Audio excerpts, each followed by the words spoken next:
Hola Altubers, tengo un montón de libros aquí que vamos a ir comentando poco a poco, esperando que entre todos ellos encontréis el que os va a hacer más felices en las próximas semanas. O quizá no, pero bueno, si encontramos un par de libros entre todos los que tengo preparados, yo creo que habremos logrado nuestro objetivo. Como siempre, comienzo con los que he leído completamente o por lo menos parcialmente, y luego poco a poco ya vamos derivando hacia los que he intuido solamente que pueden ser interesantes. Vamos a comenzar con uno que he leído porque la verdad es que se lee muy rápido, apenas 150 páginas, de un señor que ya había aparecido en este canal. Se llama Juan Tayón y este libro nuevo se titula Mil cosas. De él hablé largo y tendido ya en otro vídeo donde se presentaba El mejor del mundo, que es una novela muy estimable. Tiene otras anteriores como Lejano Oeste y sobre todo Obra Maestra, que es la gran obra maestra de Juan Tayón, que es un libro imprescindible. Y no hablaré más de él, salvo que este libro, como todos los suyos, es tremendamente interesante. Voy a decir que Mil cosas pretende ser una novela, es una novela corta, pero al mismo tiempo tiene una estructura de cuento, me explico. Es una novela donde se habla de dos personajes, fundamentalmente, los miembros de una pareja. Cada capítulo está dedicado a uno de ellos, que van viviendo el último día antes de irse de vacaciones. Y eso es muy estresante y la verdad es que tienen algunos problemas fundamentalmente laborales, personales, de todo tipo. Se va contando con gran dinamismo, rapidez, agudeza, con algunas situaciones verdaderamente intensas, algunas divertidas. La verdad es que el libro avanza ahí como una novela, pero está excesivamente dedicada, o no, quién sabe, no. En realidad tiene un final como si fuera el final de un cuento. El que lo lea lo descubrirá y no me importa recomendarlo porque sé que es un libro que interesará prácticamente a cualquier tipo de lector, así que no hay ningún problema. Juan Tayón, un tipo que funciona muy bien con sus narraciones.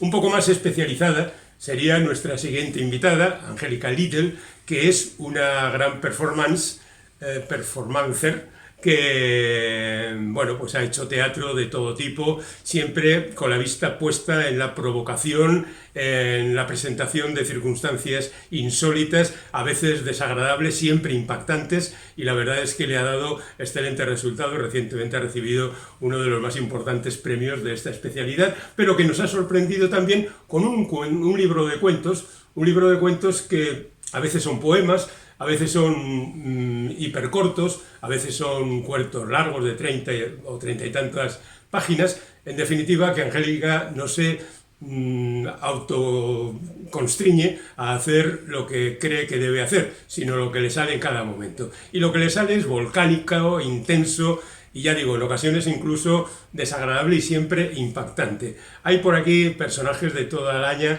que bueno, pues viven un poco fuera de lo que viene a ser el mundo convencional de todos nosotros, ¿no? La vida cotidiana de cualquier ciudadano. Y la verdad es que siempre hay, y no necesita esperar al final, un retorcimiento de la situación, una sorpresa para el lector, un impacto que le deja un poco indefenso ante lo que va a venir a continuación.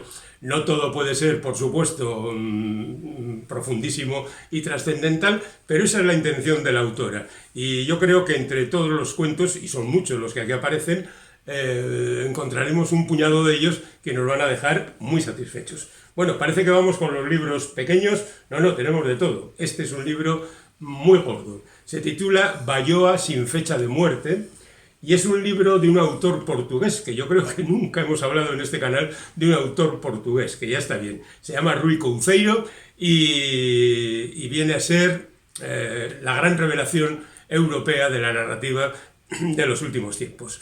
Es verdad que hay muchas influencias en este autor, al que no conocíamos, es su primera novela, pero lo cierto es que las hace absolutamente suyas y al final tiene una voz personal, y al principio también de la novela, que nos va contando la historia de este personaje metido en un territorio que desconoce, el campo. Él viene de la ciudad, él se acerca a un territorio que para él es salvaje, con unos personajes que hacen lo que les da la gana, que son a veces sorprendentes, a veces folclóricos, a veces tremendamente profundos. todo contado con un nivel literario que es una auténtica delicia. No he terminado este libro, así que puede haber sorpresas, pero no creo que las haya. Desagradables, quiero decir, serán todas agradables, porque por lo que he leído la cosa fluye de una manera muy natural. Se le podría achacar quizá una cierta lentitud, si eso es una forma de medir la literatura, que creo que no, pero es una literatura reposada, tranquila, sorprendente, y hay que ver qué colección de personajes nos va presentando el protagonista a lo largo de su paseo por estos pueblos que, la verdad, tienen unos nombres, sin duda existen, pero la verdad es que nos sorprenden bastante. Bueno, vamos con otro libro gordo, que es obra de Olga Ravn y que se titula Mi trabajo. Olga es danesa y ya había publicado un libro que en su momento gustó mucho y que se titulaba Los empleados.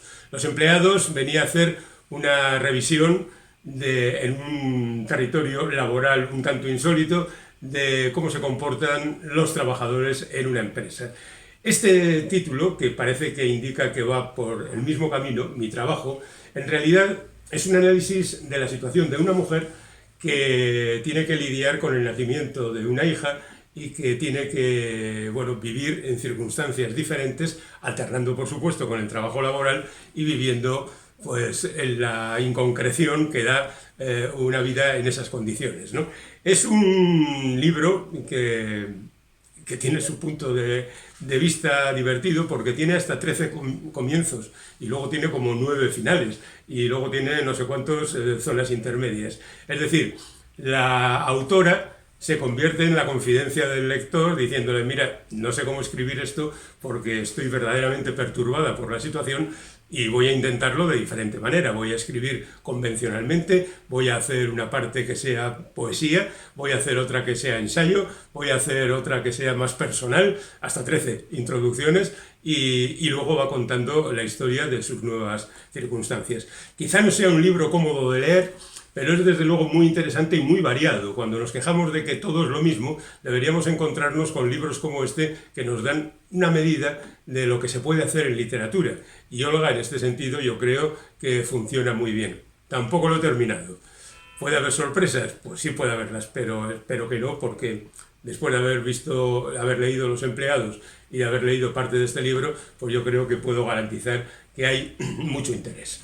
Aquí tenemos un libro más delgado que se titula Audición y que viene firmado por Kaiti Kitamura, que tiene ese apellido japonés, pero que en realidad ella es, aunque es de origen japonés, ella es estadounidense, y cuenta la historia de una mujer, de una actriz de gran fama, que tiene que enfrentarse a unas circunstancias nuevas. El libro está dividido en 2 partes. En la primera, la actriz se está preparando para un estreno teatral de una gran autora, con una gran directora y con la aparición de un tipo que parece que podría ser el equivalente a Eva, de la película Eva al desnudo, el arribista que se mete ahí para triunfar en el teatro, pero que luego es algo absolutamente diferente. No hay nada convencional en este libro, que en la segunda parte nos traslada después del éxito de la obra y las circunstancias más complejas que nos hacen ver que en realidad todo lo que ocurre en este libro ocurre en la mente de la protagonista.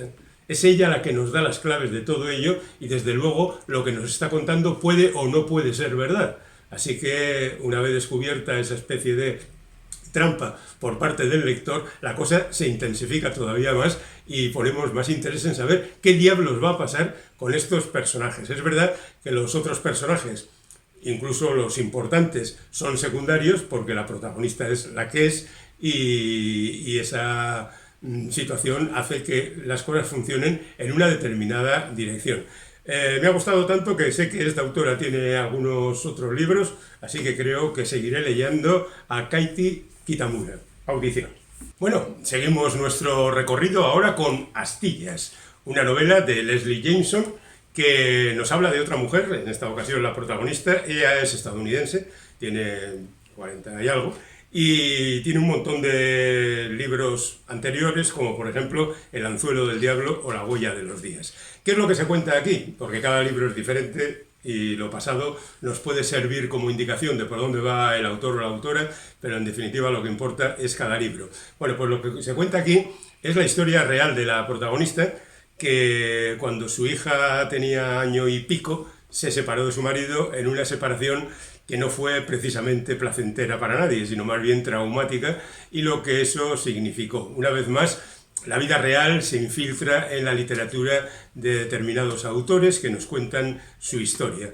Esto tiene ventajas y también algún inconveniente. Tiene la ventaja de que es algo que se conoce muy bien, tiene el inconveniente de que es la versión de uno de los implicados en la historia. Tomémoslo como tal y disfrutémoslo. He leído muy superficialmente las primeras páginas del libro, me parece que tiene la intensidad correcta y el punto de vista adecuado. Pero con todo ya digo que hay más y sus menos. Nos vamos ahora al territorio latinoamericano con Federico Falco, que es un autor argentino que ha publicado un volumen de cuentos.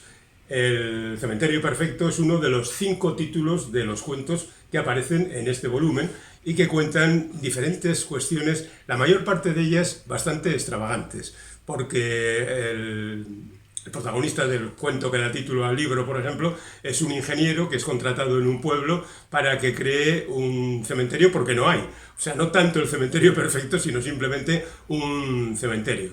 Y a los problemas a los que se tiene que enfrentar este personaje y los personajes exóticos y algunos verdaderamente excéntricos que aparecen por el libro, pues nos hace, por ejemplo, yo he leído ese cuento, aunque es el tercero en el orden de publicación, y los otros no, pero hablo de él porque es el que da título al libro. Me parece que son de una riqueza extrema y me parece que el cuento, a pesar de tener unas 50 páginas, es muy corto. Yo hubiera seguido leyendo y eso es algo que parece que incita a seguir con la obra del autor. Yo creo que tiene interés este libro y nos vamos a otro libro argentino, El día que apagaron la luz, de Camila Fabri, y que cuenta otro hecho real, como tantos aparecen en esta selección que hemos hecho ahora, y que habla de cómo en 2004 hubo un incendio en una sala de fiestas en Buenos Aires y murieron bastantes de los asistentes, y qué es lo que ocurrió después con los supervivientes y cómo se enfrentaron a lo que habían vivido. Este es en realidad el primer libro de la autora que se publica ahora porque su segundo libro, La Reina del Baile, ha tenido mucho éxito entre nosotros y fue en su momento también finalista del Premio Herralde. Y por eso se recupera ahora este libro, que es la crónica de lo que ocurrió aquel día. Se da la circunstancia de que la autora había ido el día anterior a la misma discoteca a disfrutar del concierto que daban los mismos que estaban actuando el día de la desgracia. Y bueno, pues tenía un interés especial en lo que tenía que contar. Y la verdad es que se cuenta con una precisión y con una emoción verdaderamente ejemplares. Y ahí queda la recomendación, aunque sea un libro que tiene ya un par de años, pues lo cierto es que, bueno, publicado entre nosotros es actual, ¿eh? O sea que lo vais a encontrar en las librerías tranquilamente. Nos vamos ahora con Pilar Quintana, que es una autora colombiana que publica Noche Negra. También es una autora que tiene ya otras novelas anteriores y que, bueno, nos presenta ahora este libro, que no sabríamos cómo calificar exactamente, porque tiene mucho de thriller, tiene mucho incluso de novela de terror, pero tiene mucho de novela social. La protagonista, que está casada con un hombre irlandés, se va al campo, deja la ciudad, pero él tiene que marcharse y ella se queda sola frente a sus propios fantasmas y también, sobre todo, con la presencia de una serie de personajes que no ven su situación allí como muy clara. Y ya se sabe que en ocasiones el que te alteren un poco las circunstancias descoloca al personal y no le deja en buena situación. Así que empiezan a hacer cosas que la protagonista considera perjudiciales o simplemente considera que están ocurriendo y quizá no están ocurriendo. Es una novela gótica, por decirlo de alguna manera, y bueno, pues tiene su interés y por eso la he traído aquí. Lo mismo que El cielo está vacío, de Sara Jaramillo Klinker, que cuenta también la historia de una mujer que, curiosamente, en esta ocasión tiene una relación con un inglés. También es una autora colombiana y que tiene novelas como, por ejemplo, Cómo maté a mi padre o Donde cantan las ballenas. que son novelas que han tenido bastante repercusión. Pero la protagonista de esta novela se encuentra en las mismas circunstancias que la protagonista de la anterior. Las cosas han cambiado, de repente se encuentra amenazada, no sabe exactamente qué es lo que está ocurriendo y hay ese punto de suspense que siempre interesa mucho al lector para seguir disfrutando de la lectura. Y nos vamos ahora con Daniel Saldaña París, perdón, que tiene acento, que es mexicano y que acaba de publicar este libro que es Los nombres de mi padre y que cuenta la historia de un personaje que va en busca de su padre, va a buscarlo porque no lo conoce, tiene cierto interés en saber de dónde viene, cuáles son sus ancestros, cómo ha llegado a este mundo, a qué se enfrenta, y se va a Nueva York, nada menos, como si encontrar a alguien en Nueva York sea fácil y rápido, ¿no? Y lo que cuenta pues es esa búsqueda del padre, esa ansiedad por conocer cosas, esa necesidad de descubrir quién es quien le engendró y qué es lo que puede hacer por él. Y con esto terminamos la parte narrativa. Nos vamos ahora con los ensayos. Aquí tenemos un par de ellos que son verdaderamente ejemplares. Ya conocéis estos libritos que vienen muy bien porque no solo son los perfectos libros de bolsillo, sino porque se pueden leer absolutamente en cualquier parte. Y además de qué autores, ¿no? Aquí tenemos a David Trueba, el hermano de Fernando, cineasta, escritor de diferentes cuestiones, que cuenta Mi 69. Él nació en el año 69 y entonces nos cuenta qué ocurrió en el 69. Pero bueno, David, si tú no estabas, naciste a mitad del año y no te enteraste de qué diablos pasaba. Pero bueno, David tiene ese sentido del humor suficiente como para que disfrutemos de la lectura de estas cosas que él ha ido descubriendo o recuperando con el paso de los años, cosas muy importantes, la llegada a la luna, etcétera, etcétera, que son tratados aquí desde el punto de vista del autor, que como digo, tiene su gracia y su interés. Y por supuesto, está lleno de películas, de libros, de canciones. En el año 69, mira que no hubo canciones importantes. Bueno, pues eso es lo que hace David Trueba, trasladándonos con el humor característico que ha marcado siempre todas sus publicaciones. Y aquí tenemos a Julian Barnes, que es otro que hay que tener en cuenta, que titula su pequeño ensayo Mis cambios de opinión. Este es otro tío descacharrante y de un nivel literario absoluto. Cualquier libro de Barnes es una auténtica delicia, hable de lo que hable. Yo he leído libros suyos que hablaban de cosas que no me interesaban en absoluto y los he devorado porque simplemente, tal y como él escribe, te deja verdaderamente fascinado. Y aquí cuenta cómo ha cambiado de opinión en multitud de ocasiones, influido por las opiniones de los demás, por circunstancias variadas, incluso accidentes, algo que le ha dicho a alguien a quien él considera como lo suficientemente cabal como para influirle, pero con esa gracia que caracteriza a este hombre, que no es un escritor humorístico, pero el tipo tiene ese saber estar, ese saber contar y esa gracia, insisto, que nos hace ver las cosas de manera fantástica. Y ver a alguien que cambia de opinión, incluso con creencias que tenía como muy metidas dentro del cuerpo, es siempre muy saludable. Vamos ahora con unas memorias más o menos disfrazadas, las de Carme Riera, que ha escrito Gracias y ha subtitulado 50 años después.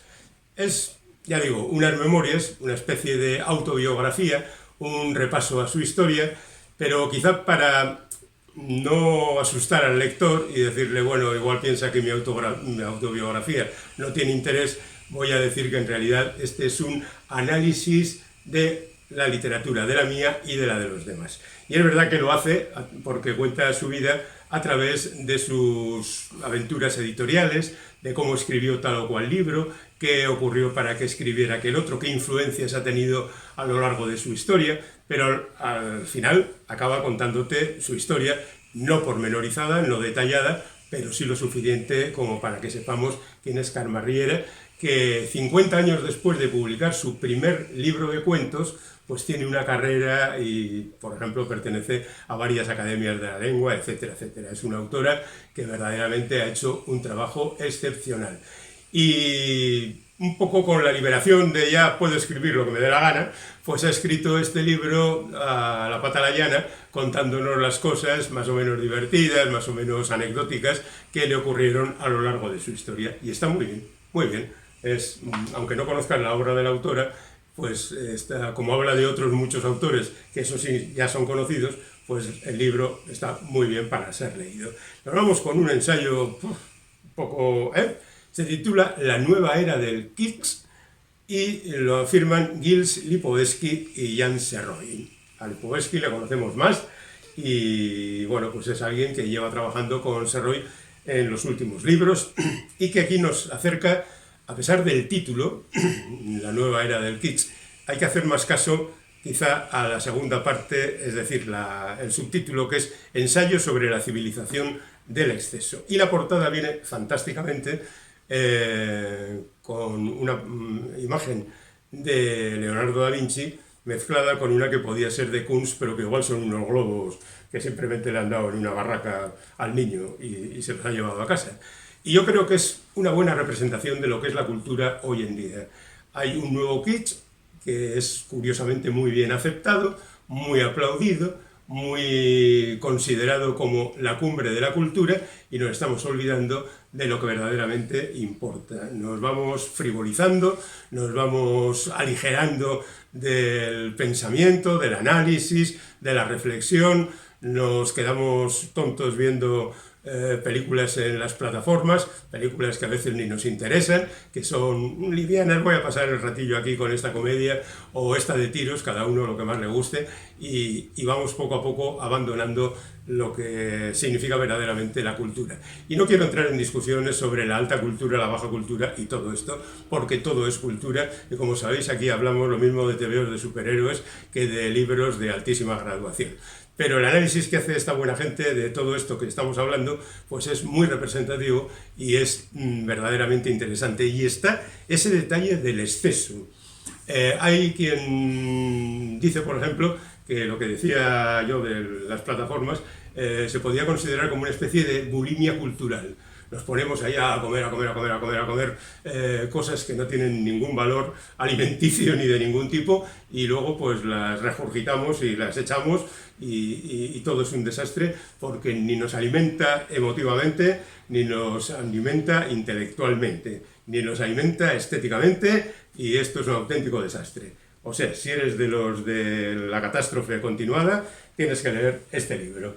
Y luego, si quieres ya, te lees este otro de Paolo Pecchere, que se titula El sentido de la naturaleza, y que es justamente lo contrario. Esta es la historia de este hombre que ha recorrido lugares exóticos del mundo, donde la intención media es que sean hermosos paisajes que transmitan paz, tranquilidad, relajo, libertad de mente, el vivir en circunstancias que algunos llamarían salvajes, otros incómodas y otros más maravillosas. Y es un libro quizá para que te sirva de guía para ir luego a esos lugares que el bueno de Paolo ya ha visitado. Así que creo que puedes hacer estos viajes leyendo ese otro libro del exceso de la sociedad actual, diciendo de lo que me he librado.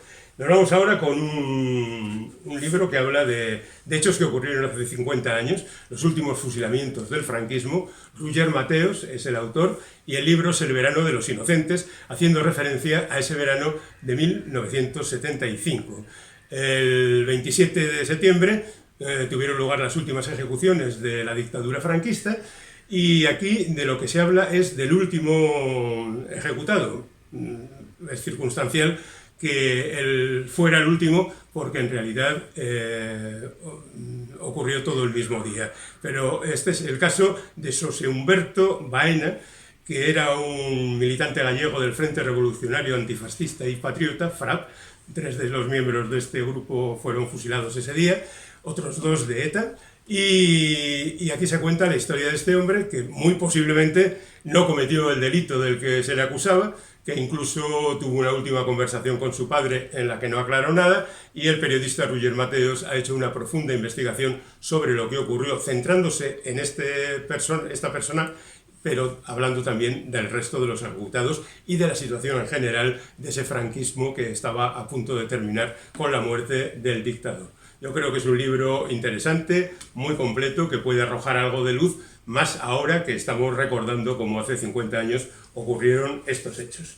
Tenemos aquí Ingemaus, que es la historia de un personaje que prácticamente desconocemos, porque siempre creemos que tenemos que leer las biografías de las grandes personas que han dejado su nombre en la historia, pero hay un montón de personas que también hicieron grandes cosas y cuyo nombre no se registra. Por ejemplo, esta se llamaba Inge Feltrinelli, y ese apellido ya os sonará a muchos porque es el nombre de un editor legendario cuya vida, por cierto, está en esta misma colección, muy bien contada, y esta es la historia de quien le acompañó durante mucho tiempo y no tuvo el reconocimiento que merecía. Una vez más, las mujeres se quedan a la sombra del gran nombre del hombre, que es el que impone en la historia su personalidad y su nombre.